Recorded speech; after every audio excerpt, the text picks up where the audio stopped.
podcast every week, the best professional wrestling discussion on the internet, World Wrestling Entertainment, TNA Wrestling, Ring of Honor, and much more. This, ladies and gentlemen, is In the Hot Seat with your host, Fortminorproject.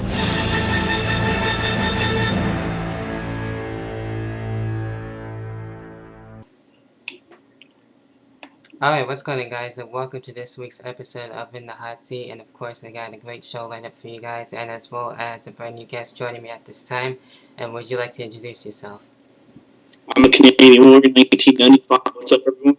Oh, it's a pleasure to have you here on the show, man. And we got a couple of topics to get through with this show, and I'm actually going to kick things off here.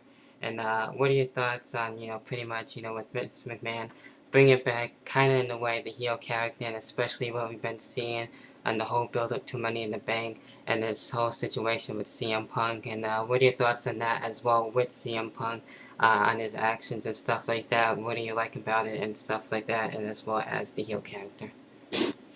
I love Vince McMahon's heel character as well as CM Punk. The whole build up to this John CM Punk match is absolutely brilliant. It's probably one of the best storylines he had in a while.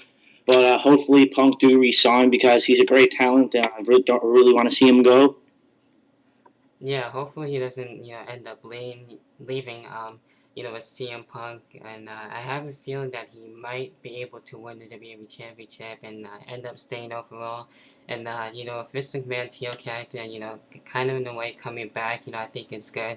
Having that heel, corporate, Vince McMahon coming back and a little bit more edgier too. So I'm liking that. So hopefully we'll get to see that more often after Money in the Bank, but we'll have to wait and see. But the whole build-up, definitely has been great. CM Punk has been cutting, good promos, and I've been enjoying it so far. So the main event itself should be good for Money in the Bank, but I'll get into that more later on as well during the week. So that's it when it comes to that. Next thing I got here, and what are your thoughts on the whole build-up to Destination X?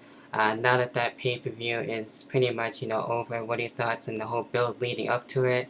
And do you think TNA will pretty much continue to step up the game, or do you think, they go back to their old ways and stuff like that? And what are your thoughts on that?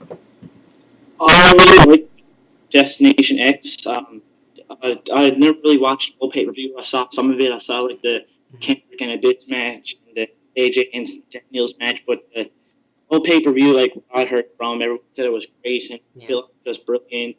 Hopefully they do keep on stepping their game up, but recently Generation Me asked for a release. Hopefully they don't get released because they're great talent, and they also released for Orlando Jordan. He's a great talent, but I know he's Dave. He's a great talent to have.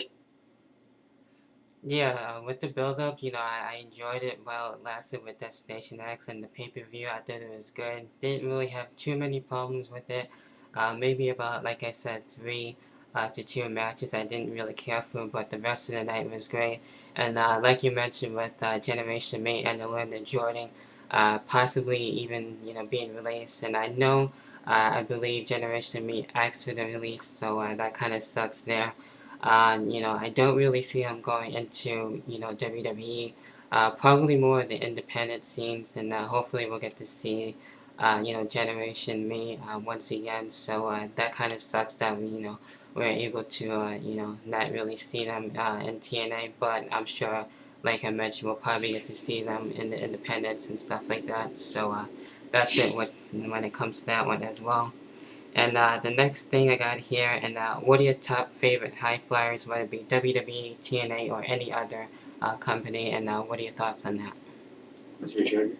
Well, AJ Styles and TNA is probably one of my favorites, along with Jeff Hardy, obviously. But in WWE, I have to go with Evan Bourne and probably Sin Cara. But there's a lot of high flyers out there that should be like in TNA or WWE, like Billy Kidman and stuff like that. Because I really like to see Billy Kidman return, same with like Paul London and stuff. Yeah, Billy Kidman, was a good, high flyer. It sucks that we don't really get to see him that much anymore. So, it's good to, I was able to actually watch him when I first got into it with wrestling and everything like that. But yeah, there definitely are, a lot of great high flyers, like the ones that you mentioned. Rey Mysterio, of course, got Sin Cara now, pretty much a newcomer, if you will. Billy Kimmel, like you mentioned, Kofi Kingston, if you will. Just to name a few, there are a lot of great high flyers, that I enjoy watching, and those are just some of the few guys. So that's it when it comes to that. So that was a good list that you mentioned. Next thing I got here, and what are some 8 wrestlers, or at least you don't have to exactly have 8 wrestlers, at least a few who are not in the tag team and that you can put in the tag team, and who would it be? And that's pretty much video response pretty much to wrestling reds and reviews. And what are your thoughts on that? Well, on the Raw roster, I had to go with Chris Masters. I wish they do something with him because he's one of my top talents on Raw that I enjoy watching. I just wish he turned heel again like he was in 05, 06. And they could pair him with Tyler Rex, but if I had to actually have a dream tag team to put him with, I'd probably put him with Mark Jindrak if he's still into wrestling. Oh, but WWE, I saw him re-sign Mark Jindrak, and probably re-sign someone like Luther Reigns or Tyler Rex. If they could re-sign two of them, that'd be brilliant. Alright, that's actually really cool. With me for this, with that one, Rey Mysterio and Sin Cara, I mentioned that before. That would actually be a pretty cool tag team, since they're on separate brands as of right now. But if I could have tag team, I would definitely put them together just to see how they can go, and then with them being high flyers as well. So don't know if I'll have him as a heel or face tag team, and it doesn't really matter. I'm sure they would be doing just as good as well.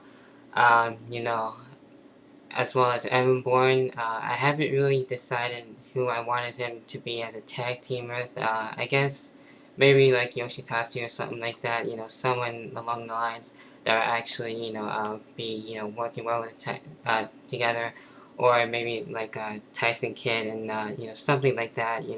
If Justin Gabriel was a face, they can put Gabriel and Bourne as a tag team. Probably do the same thing like they did with Paul and Billy Kidman back in 2004. Okay, yeah. Yeah, that's actually would be pretty cool in itself too with that. So that's actually good one with that. But anyway, that's pretty much all the topics that I have for you right now. Is there anything else that you feel that we should add, or anything else that you want to talk about, or any shoutouts or anything like that? I just want to know your thoughts on when do you think Matt Hardy, Jeff Hardy will return to TNA? With Matt Hardy, I'm sure we'll probably get to see him soon. And, with Jeff Hardy, probably not anytime soon, with this whole situation and everything to me. I know he's been, with that whole, drug situation, just lay low for a while. And, maybe I'd say, maybe 2 years or a year, once he's, cleaned up and everything like that. And, with that being said, come back, and definitely probably a year or two, maybe a little bit longer, once he's cleared up with that. And definitely probably would say that he will come back then. So that's it with that. And with that being said, I will leave a link to everyone to check you out on the description box down below. And with that being said, before we go, In the Hot Seat Live will be live, that's right, this Sunday at 3 p.m. like I mentioned before. I'm looking to have past guests as well as new guests as well. So definitely, guys, you aren't gonna want to miss it. And that about does it for this week's episode of In the Hot Seat. And I will see you guys this Sunday for the live episode. And as always, I will talk to you guys later on. Peace.